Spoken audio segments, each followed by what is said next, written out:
Hi guys, welcome to Buzz on Relufe TV, where we talk about trending topics going on the streets of social media, especially that are X. What going, gang? My name is Gina and I'm about to give you a beautiful gossip experience. This week has been quite quiet, actually. Unlike the past weeks, we've not had anybody drinking hypo, anybody coming out to ask for justice. It's been a quiet week, basically, so I'll just take you through all the gist, removing all the noise and just giving you the facts. Guys, there is fire on the mountain. There is fire and there is problem looming around Mavin record. We all know Crayon, or rather the singer Crayon. He came out to drop some things, some hints on his X page, talking about how there is problem, how they collected a certain amount of money and didn't give him anything from it, how he made us feel like, because it's alleged. He said that Rema has stolen his star. He went ahead to talk about how most of the songs Rema sings are his own songs, but they give it to Rema. And he talked about how Mavin record is going down and so many other things. And that has made Nigerians to go and dig up a past interview that he had about 2 years ago when he talked about how he was going through a lot, he was going insane, and then it was Rema that was there for him. And then now, how did somebody that was there for you some years ago now is your sworn enemy? We have also done our research and we have figured out that he is no longer with Mavin Record. He has moved somewhere else because the last song he released was released under another record label. He went ahead to call Pastor Chris. He said, Pastor Chris, you explain. I don't know how Pastor Chris and Mavin Record, I don't know the connection, but he brought up Pastor Chris's name. He talked about Don Jazzy and he talked about so many other things. While we have not had any official statement from Mavin Record yet, nobody has said anything. We just have Crayon's messages going over and over and over again. We are here to talk about it. In the interview he had, he talked about how it was something similar to what happened to Mohbad at that time that he was going through. But that's been some years ago, and now this time around, he's coming back to say that they are not even giving him royalties to the song that he has sang. And then they are giving his music to his colleague, Rema. He even went ahead to say that there can never be any collaboration between himself and Rema in the next 100 years. There is fire on the mountain. Do you think that record labels actually eat up from their people? From people that they sign, from their signees? Because this is not the first time we are having people fall out from record labels. This is not the first time we are having them come and talk about how, they get paid a certain amount of money and nobody is giving anything. Now let's even leave the secular music, even gospel music. Mercy Chinwo at the time had a thing to say with her record label at that time. So they went to court. It was back and forth, back and forth, back and forth. Now we have, we had a Mohbad situation at that time too. Now we have a Crayon situation. Do you think there should be a law? I'm sure there is a law, of course. I'm sure there is a law. I'm sure there's documents that they sign backing their contracts. But why do you think they keep breaching the contracts? Because I don't understand how you can get paid up to a tune of 200 and above, and you don't even give the person that actually owns the song anything. That's quite bad. The same thing Mercy Chinwo complained about is the same similar story that Crayon is complaining about again. While we've not gotten any official statement from Mavin Record yet, we've not got, I need to state that fact that we don't know whether it's true or not, because some of the comments on that day were talking about how, I think this guy is actually high and some other thing. And of course, he has a track record of taking drugs. So we cannot totally say that it is true 100% because we've not heard from the other part of the story. But this seems like a similar situation. This seems like something that always happened with record labels and their artists. Is there a way you think we can do it? Is there a law you think we can put that actually makes us know when these people are saying it's truth or not? Of course, it cannot always be one-sided. I'm sure that at a point, maybe the artists would have breached contracts as well, or it's just something that they neglected while signing the contract. That is why they all keep coming back to talk about it. The thing is quite scary. It's quite scary. Crayon has come out to say a lot. He said a lot. He just kept posting so many things. And the connection between Mavin Record and Pastor Chris, I don't know how it gets there, but we hope that in the weeks to come, The stories will keep unveiling. And of course, if we get the facts, I would come here to give you the gist. But very quickly, let me know what you think in the comment section. Do you think Crayon's story is correct? Do you think maybe Record is not capable of doing so? Because I mean, we know Don Jazzy. Don Jazzy is a very nice person. Do you think his niceness is not with his artists, it's just with other people? Or do you think that Crayon is just under some sort of drugs that is making me say that? Let me know what you think in the comment section. Moving on, we're going to Peller's story. Since IShowSpeed came to Nigeria, every Nigerian TikToker, or rather most of them, have turned themselves to streamers. We have Shanks, we have Peller, and many of them like that on TikTok, always streaming. So now, Peller has come out with this initiative to travel around the states in Nigeria on a tour. He's been to Benin, he's been to Abuja, he's been to Kaduna, he's been to Port Harcourt. But guess what? He has gone to go and he made a huge mistake in Benin that is probably going to cost him the entire tour and probably his career as well. So he went to Benin on a tour. He started from Benin. That was the first city he went to.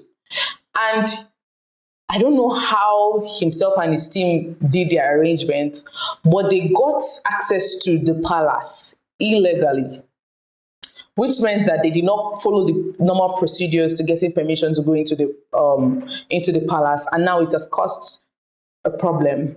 A queen in the palace is facing serious allegations, and which might cost her stay in the palace. She may be sent out from there. Some people have been arrested. Everybody involved in that collaboration that brought Peller in are now in trouble. Now, they went ahead to send a statement to Peller to come for a meeting and apologize for his act of, getting into the palace, because he said that the palace is not a place for entertainment. It's the sacred place. It's where things are done, the rulership and so many other things. I mean, it's a palace. It has a whole glory on its own. So why do you now allow a certain streamer just to come in like that? So he has been asked to come and officially apologize, also write a written apology letter. But Peller has not shown up to that place.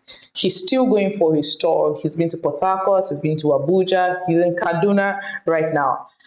And statements are still being released on how he needs to appear there to properly go and apologize. I personally feel like Peller just takes a lot of things for granted. Because you're an influencer, because you're a known face, doesn't mean you should take some things for granted. That is actually a sacred place. You don't just go there to do what you like and just act anyhow.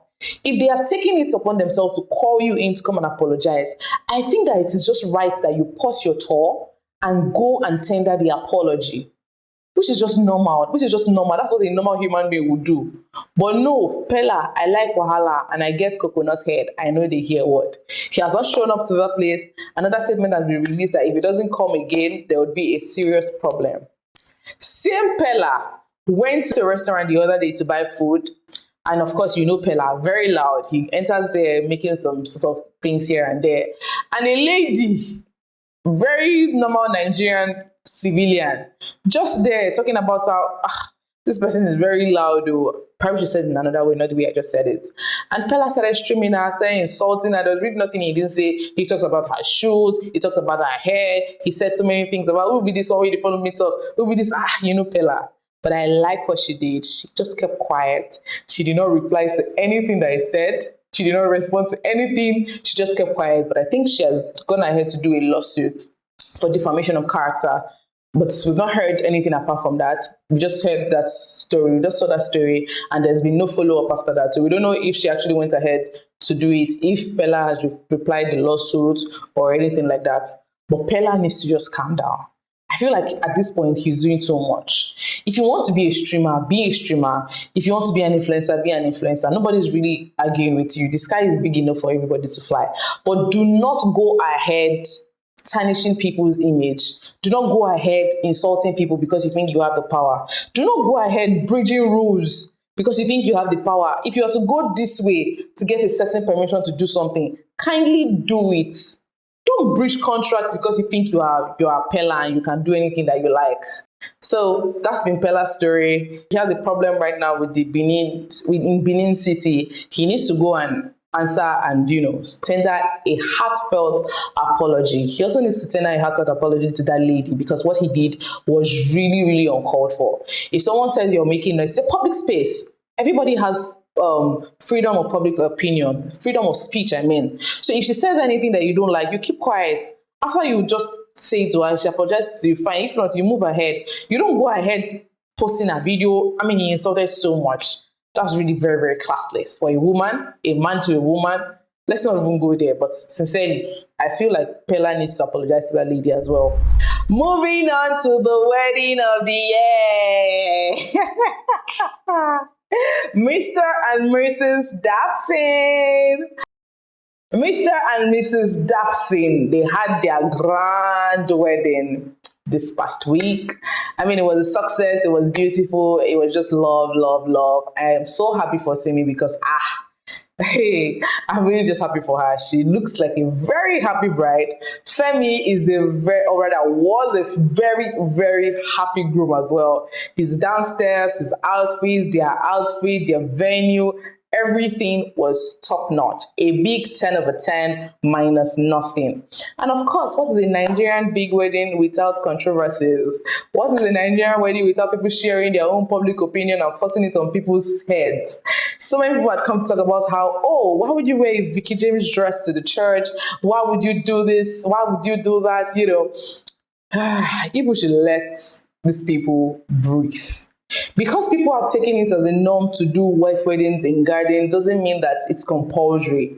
If you still want to go through the normal way of going to the church, that's fine. Don't criticize me because I went to a church. People had so many things to say. Why would you wear that kind of dress to the church? The church was not even conducive. It was too hot. It was this sharing opinion into somebody's business. It is not your wedding. It is their wedding. It is what they want to do, and they've done it.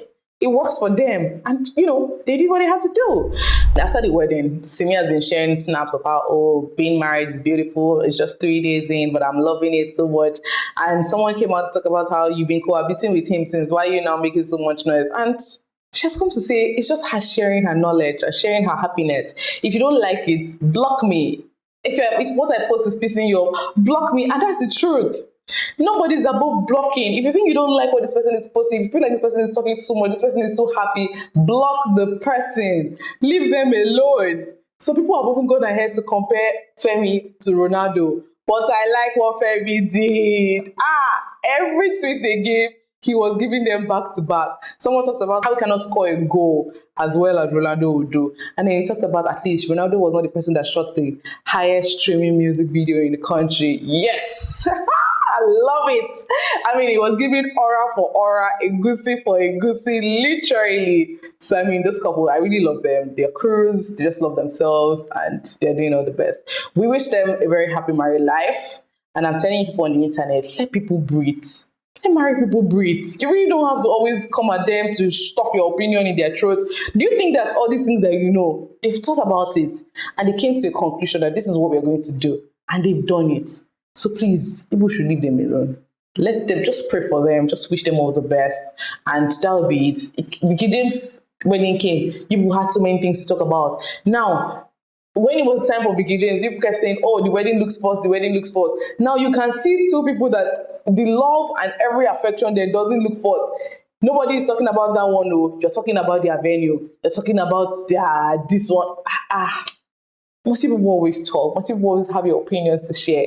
In my opinion, that wedding was beautiful. Outfits, everything was just perfect. And for me, if anything that makes a couple happy, that's what everybody should go with. It's not your opinion. It is their wedding. What they say is what we do. Moving on to entertainment scope. I mean, we are reliving our childhood memories in this one. If you remember, Papa Ajasko and company. Yeah.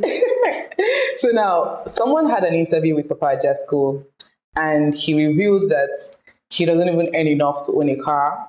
Not talk less about owning a house, and things have been difficult for him. He went ahead to talk about how he retired about 2 years ago, and he's not able to own the Papa Ajasko brand.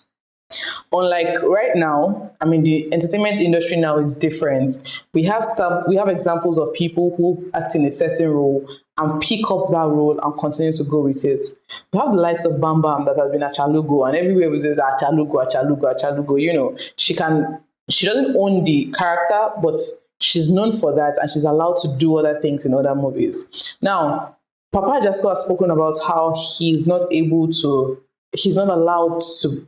act in other movies, and he's just there with that, and he cannot even own the character Papa Jasco. He talks about how people want to see that character Papa Jasco, but he can't even wear the costume, he can't own the name outside Fuji House of Commotion.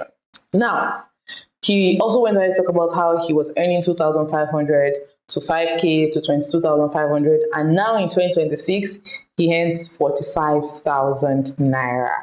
In this economy, with that kind of fame and talent, that is a brand. That is a very, very huge brand. It was a brand I watched while growing up. It is a brand I remember. I mean, even before they even started, as I said, this Papa Jasco now. So he has come to talk about how he needs media people to help him, give him jobs. He has just spoken out, basically. And we had gotten a reply from Wale Adenuga Production on what he's saying is not true, that he has had access to several cars, and he also has a house in Ogun State, which is making it look like what Papa Jasco said is not correct. I mean, he said he doesn't have a house nor a car. They said he has had access to several cars, and then he has a house in Ogun State. He currently lives in Lagos, by the way. Now, it has raised so much concerns. We have even had people like King Michi go to him, visit him, give him money and the likes. And he's also calling on brands to come and give him new deals just so that he can reinstate the hero that he is, actually. Now, this leaves us with the story that what's Wale Adenuga Production and Papa Jasco, I mean, I'm sure they had a contract, which is why he cannot have access to the costume, the name outside Fuji House of Commotion. But this is 2026. People have evolved. There's so many other people that have gone into roles and taken it out of that role. For instance, Iyano Network, Mamano Network. Everywhere you see her, she comes up with that character of not hearing well, saying something else when we are talking. And that is her own, that's something that she acted in a movie role, and she has brought it out and she's still living with it. We have the likes of Jennifer. That name, Jennifer, has been a brand, Funke Akindele, and she has grown with it. Okay, we can say that the production is hers, so it's personalized and she can take it out. But let's just dwell on Mamano Network. There are other people like that. So why is Papa Jasco's own different? Why is he unable to own his character? Why is he unable to do any other thing aside from Fuji House of Commotion? This has raised so many comments online. This has raised so many things online. So many people have said, oh, why is this happening? This is not fair. And even Wale Adenuga Production has replied, but their reply was very, very thin. They didn't broaden it. They just talked about how he has access to cars and has a house in Ogun State. They didn't talk about the money he earns currently. They didn't talk about his role. Oh yes, they just said that the role is very personal to them, and that's why they want to just maintain it. That's why he doesn't have access. But they did not hit the nail on the head as it should be. You get? So those are so many things that have been going on. And watching him as a child and seeing where the story is right now, I feel really bad, because that is a brand. That's something that they are supposed to have built and, developed more from that particular episode. It was something that we enjoyed watching as children. So right now he's soliciting funds online, asking people to help him out and, just help him so that he can be better and do better with himself. I would very quickly, I would be reading out some comments that caught my attention on the internet while this was going on. Buchi said, "Una quick to release press release, but too slow to tell us how much he was paid." Olayemi said, "Now 45K be industry standard. When you reach to pay, you remember industry standard, but he can't use that same name in industry." Another person says, Investor KSB, he says, "You refused him to use the name he made popular, and now he wants us to support him, and you are speaking up. Are you in his pocket? Only a man knows what he's facing. Let people who love him help him. This wasn't needed." Maiwa says, "This write-up didn't give us an answer we needed. Are you people paying him 22,500 or not?" Strictly Creative says, "Remove this gratitude from this The way he spent his pension fund should not be your headache. Papa Ajasko is his side also, and he must also earn nicely from it. Another person, Yomi, has said, how much is the money they are paying civil servants? Money we don't finish before month end. And Gento said, after reading all this, I believe him. You are just doing damage control. Perfect. I feel like that summarizes everything that has been going on. Because how do you just come out and just decide to answer a part of the story and leave the other ones? And you don't actually tell us what's going on. You just come and debunk the fact that he says he doesn't have a car or a house. Well, agencies are always going to be agencies, Those are some of the comments that we got from, the whole story going up. A lot of people have shared their opinion. There are way too many comments for me to just come here and read everything to you. So let me know what you think in the comment section. Do you think that Wale Adenuga production, what they've done is okay? Do you think, because of course, they signed the contracts before they started the movie, but that was far back as 1990 something. And this is 2026. So many things have happened. Technology has happened, innovation, people have grown. Don't you think that that contract that they signed at that time should have been reviewed by now? Also, do you think that Papa Ajasko coming out now to speak, he has his own hidden agenda? If this thing has been going on for so long, why didn't he come out to speak earlier? Why didn't he try to build another personal brand using the phrase? If the outfit is out, the character and the phrase is still intact. You can still try and build something else. Do you think he should have done that earlier than coming out now to start? And also, what's your opinion about him coming out to make a video and asking for support and posting his account details? What do you think? Do you think it's just clout? Do you think he's just doing so much, or do you think it is well deserved? Let me know what you think in the comment section. I'll be right there to read comments and also reply everything that you've said. This is Buzz on Relufe TV. My name is Regina, and it is always a privilege to bring you beautiful gossips.